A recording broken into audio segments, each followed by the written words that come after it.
कल की 2898 एडी हर कोई देखना चाहता है। फिल्म हिट भी है। दीपिका पादुकोण, प्रभास, अमिताभ बच्चन, कमल हसन, दिशा पठानी, दिवाकर सलमान, ब्रह्मानंद। फिल्म में कमाल की इन सभी ने एक्टिंग भी की है। और एक्टिंग की वजह से नहीं बल्कि स्पेशल इफेक्टिंग की वजह से भी मूवी कमाल कर रही है, कमाल की बनी है। स्टोरी का प्लॉट हो, वीएफएक्स कमाल का है। महाभारत युद्ध के समय की फिल्म की शुरुआत होती है। महाभारत का युद्ध है और युद्ध समाप्त हो चुका है और अब सिर्फ बचा है अश्वत्थामा। और पांडवों से बदला लेने के लिए अश्वत्थामा अर्जुन की पत्नी सुभद्रा की कोख पर ब्रह्मास्त्र चला देते हैं और जो कि गर्भवती है। कोख में जाकर भगवान श्री कृष्ण सुभद्रा के गर्भ में पल रहे परीक्षित को बचा लेते हैं, लेकिन अश्वत्थामा को शाप देते हैं कि ना चाहते हुए भी उसे अब जीना पड़ेगा। उसके घाव कभी नहीं भरेंगे।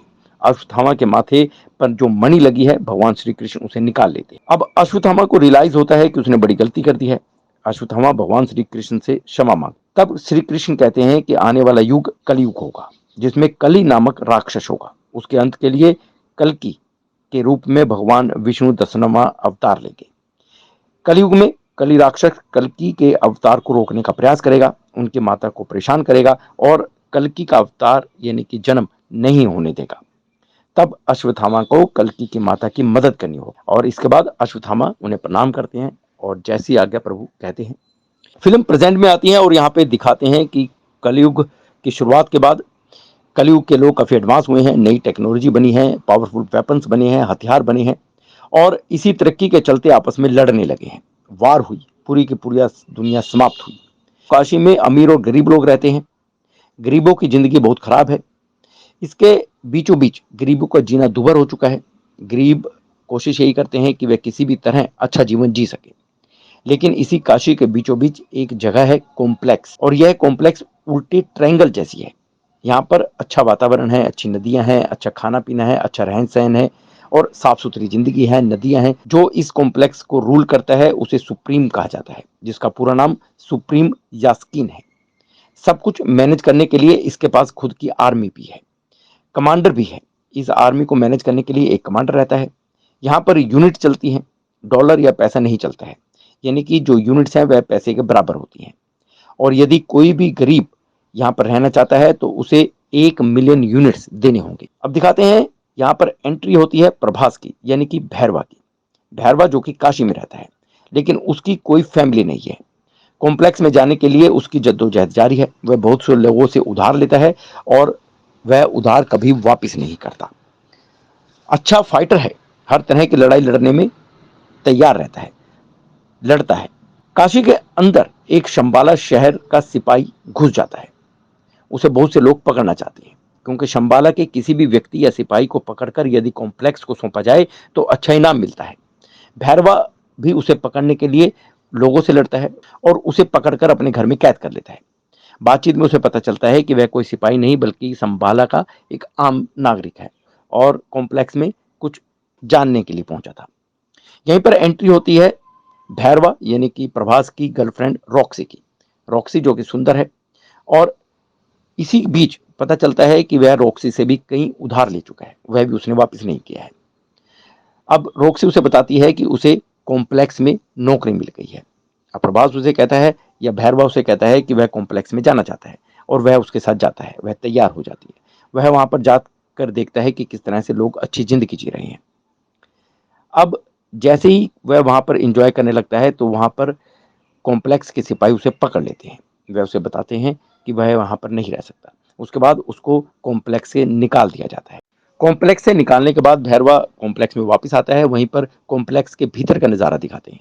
यहाँ पर दिखाया जाता है कि यहाँ पर एक बड़ी सी लैब है और इस लैब में जो काम करने वाले हैं वह टॉप साइंटिस्ट हैं। लड़कियां यहाँ पर रहती हैं। सुप्रीम यास्कीन इन्हीं लड़कियों पर एक्सपेरिमेंट करता है, उन्हें प्रेग्नेंट करता है। और क्योंकि जो सुप्रीम यास्कीन है उसकी बॉडी, उसका शरीर काफ़ी दुबला पतला सा है, उसमें पावर नहीं बची है। और सुप्रीम यास्कीन का रोल निभाने वाले हैं कमल हसन। यहाँ पर दिखता है कि वह लड़कियों को प्रेग्नेंट करता है और जो भी लड़की 4 महीने की प्रेग्नेंट या गर्भवती हो जाती है तो उसके भीतर से उसे एक सीरम चाहिए। उस सीरम का प्रयोग करके सुप्रीम यास्कीन पावरफुल बन सकता है और उसी के लिए यह सारा एक्सपेरिमेंट चलता रहता है। लेकिन यहाँ पर पता चलता है कि कोई भी लड़की 3 महीने से ज़्यादा प्रेग्नेंट नहीं हो पाती है, और कई लड़कियाँ ऐसी भी होती हैं जो प्रेग्नेंट होती ही नहीं हैं।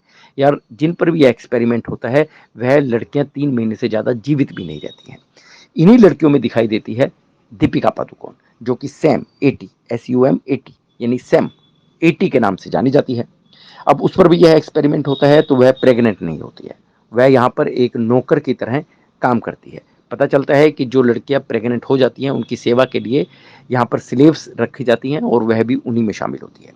ऐसे ही फिल्म का ताना बाना आगे बढ़ता है और पता चलता है कि दीपिका पादुकोण सम 80 5 महीने से गर्भवती है। इसकी सूचना कॉम्प्लेक्स के कमांडर को दी जाती है, जिसके बाद दीपिका पादुकोण को उठाकर सुप्रीम यास्कीन के पास ले जाया जाता है। यहाँ पर शुरू होता है एक्सपेरिमेंट और यहाँ पर दीपिका पादुकोण यानी कि सम 80 के गर्भ से एक सीरम निकालना होता है। सीरम की एक बूंद ही निकलती है कि यहाँ का वातावरण चेंज हो जाता है, लाइटें बंद हो जाती हैं, भूकंप की तरह आना लगता है। इसी के साथ दूसरी तरफ दिखाते हैं कि एक मंदिर में एक व्यक्ति है जो कि पट्टियों से बंधा हुआ है और उसकी आंखें खुलती हैं, जो कि अभी तक ध्यान में था। यह थे हमारे अमिताभ बच्चन, जो कि फिल्म में अश्वत्थामा की भूमिका निभाते हुए नजर आए हैं।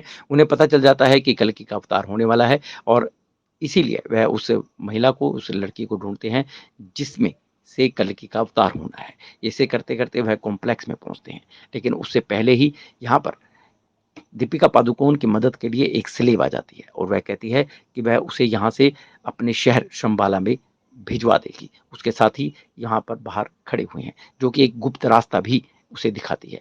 जब सैम 80 उससे पूछती है कि वह उसकी मदद क्यों कर रही है, तो वह बताती है कि संबाला शहर एक धार्मिक शहर है, एक अच्छा शहर है और वह उन्हें मालूम है कि एक भगवान का अवतार होने वाला है और उस अवतार को जन्म वही देंगी, इसीलिए वह उसकी मदद करती है। इस तरह से गुप्त रास्ते से होते हुए सैम 80 संबाला शहर पहुंच जाती है। यहाँ पर कॉम्प्लेक्स में दिखाते हैं कि कॉम्प्लेक्स के सुप्रीम यास्कीन सभी से उस महिला को यानी कि सैम 80 को ढूंढने के लिए कहते हैं और 5 मिलियन यूनिट्स का इनाम की घोषणा भी करते हैं। अब यहाँ पर एंट्री होती है प्रभास की यानी कि भैरवा की। भैरवा कहता है कि वह ढूंढ के लाएगा, लेकिन उसे हमेशा के लिए कॉम्प्लेक्स में रहने की इजाज़त दी जाए, जिसकी हामी भर ली जाती है। और उसके बाद प्रभास अपने घर पहुँचते हैं यानी कि भैरवा अपने घर पहुँचते हैं और जो संबाला शहर के व्यक्ति को पकड़ा हुआ था उससे पूछताछ करते हैं। उसके बाद वह व्यक्ति प्रभास को संबाला शहर ले जाते हैं।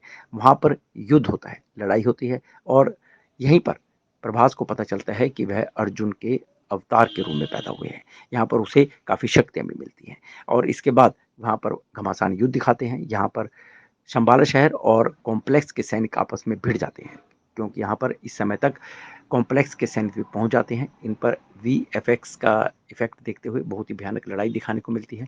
अब इस युद्ध में जब शंबाला शहर नष्ट हो जाता है तो यहाँ पर दिखा देता है कि किस तरह से शंबाला से हमारे भैरव सम 80 को निकाल लेते हैं। अब उन्हें पता चल जाता है कि कल्कि का अवतार सम 80 से ही होने वाला है।